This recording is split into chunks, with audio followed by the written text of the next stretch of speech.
Hello and welcome back to Talking Fitchburg. I am joined by a very special guest, Adrian Imolkowski from the Fitchburg Historical Society. Thank you for joining us today. Well, thank you for having me. It's a pleasure to be here. Oh, well, that's very nice of you to say that. We appreciate you coming in. Now, you have given, people might notice you from FACTv because you gave the presentation on the food traditions over at the library not long ago. Right. The Historical Society presented food traditions, and part of that was describing the history of food traditions, which I presented a summary of Quivey's Gove and how that happened in the past.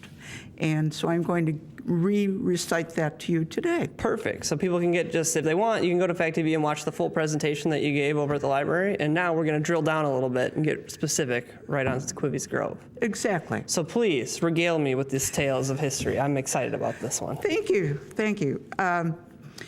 As you know, Wisconsin was settled from the East Coast, and William Quivey came from New York State, and in 1841, he set up a double-wide log cabin, two log cabins next to each other so that it was double wide, and he set up a hotel on the southern part of what would become Fitchburg Township. Okay. And the hotel was located across the road from Swan Pond, which is a body of water that is located right near the southern edge of Fitchburg. Okay. And he set up this double-wide hotel, and it became very popular. In fact, he was so good at being in the hotel business that he was well known in southern Wisconsin and northern Illinois as being a good person who provided good housing for transient people who were going through the area, and he also got involved with stagecoaching and traveling back and forth for various people who had jobs. For example, he was known as a stagecoach inn also, because the stagecoach route was a dirt path that went from Madison to Janesville, and it was called the Janesville Road. It went north and south. Sure. And then from east to west, there was one of the old lead trails that led from Mineral Point going east to Milwaukee to take the minerals that they were mining in Mineral Point east. So he was, and of course, his hotel at Swan Pond was right near Oak Hall, which was the point that both of those routes connected. Oh, sure. Yeah. So Oak Hall was named after a bar on the corner somewhere there, but there were both dirt roads, and the Quivey Hotel was just south of that. Okay. And it was a typical stagecoach type setup. He was an interim point. I don't think they had the ability to change horses or anything. Okay, yeah. But they would toot a horn to alert the fact that the stage was arriving, and then the people would get off, take care of their needs, and eat food, and then get on the stage or make their change for wherever they were going otherwise, and be on their way. Sort of a pit stop Yes, along the way. an interim stop along the way of several stops wherever they were. Very cool. Some to the west, some to the east, some to the north, some to the south. And again, the typical thing where the driver would alert the people at Quivey's that they were coming by using a horn. And then I would assume that the Quivey's Hotel allowed people to stay overnight if they needed to. Sure. And also that they provided like an open hearth furnace, cooking area that was kept going all day long. In other words, you never knew how many miners were going to be coming in wagons or how many stagecoach people there were going to be. Sure. So I would tend to think, just like we have microwaves for instant food, that they had an open hearth with a pot on it with ongoing food. So it was always ready to work. Always ready to go. And as an example of what they might have served back in the 1840s, I contacted Wade House, which is a historical site in Greenbush. Oh, fantastic. And they have an open hearth that they cook on for their people that come to visit. Very neat. And they gave me squash soup, red cabbage with apples, mashed turnips, cranberry muffins, cider cake, and bread pudding as examples of authentic recipes that would have been served at Quivey's, because those were recipes that they serve that were typical of the time. Cider cake sounds good. Yes, doesn't it? Sounds pretty good. Right. Anyway, as I said, Quivey's was well known, but they were very busy because they were busy with business, politics, and socialization. Okay.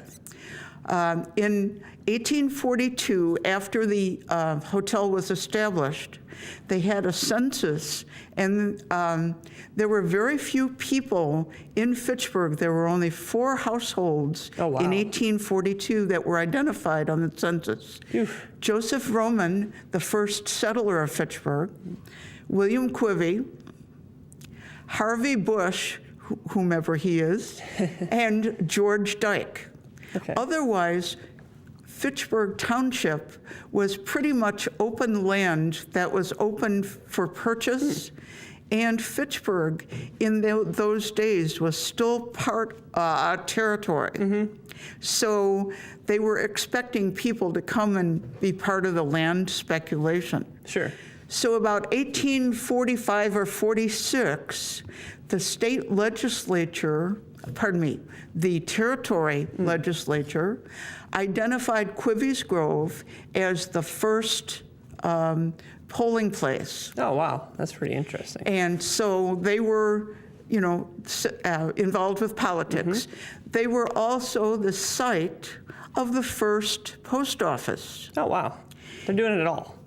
Yeah, and then they were also a social site where people would come and have meetings. And in 1847, when Fitchburg actually was formulated and called itself Greenfield, it hadn't been identified fully as Fitchburg yet, the first meeting of the city council or the town council was at Quivey's Grove. So Quivey's Grove was very active in both socialization, business, and politics at that time. They kind of had a hand in everything. Right. Now, and I see you brought a book, and I recognize the name on the front of it. We'll get to that later. Okay. Anyway, so Quivey's Grove existed as an active site just south of the Oak Hall intersection from about 1841 until about 1852 or 53. And again, they were involved with all of the things I've just mentioned. And then all of a sudden, because of changes, and I think the changes affected them quite a bit, the Quiveys moved on to Rock County, and there was no more Quivey's Grove.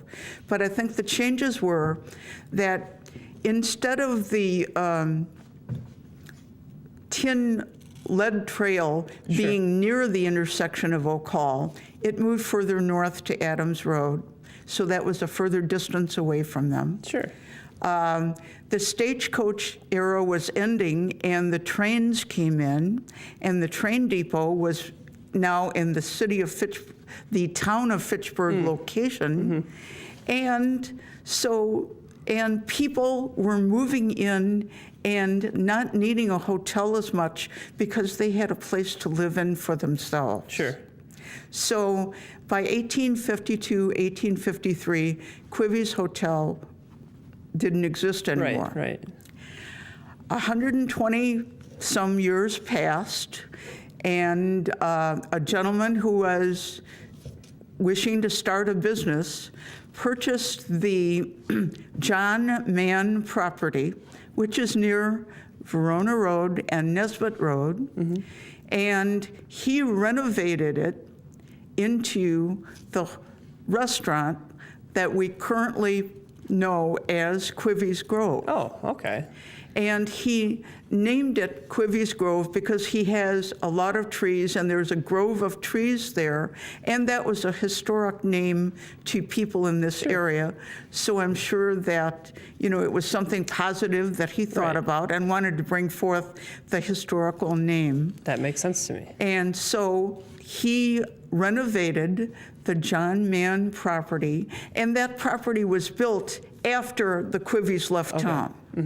But it's a historical site, and for the last 35 years, he has had a restaurant at that location.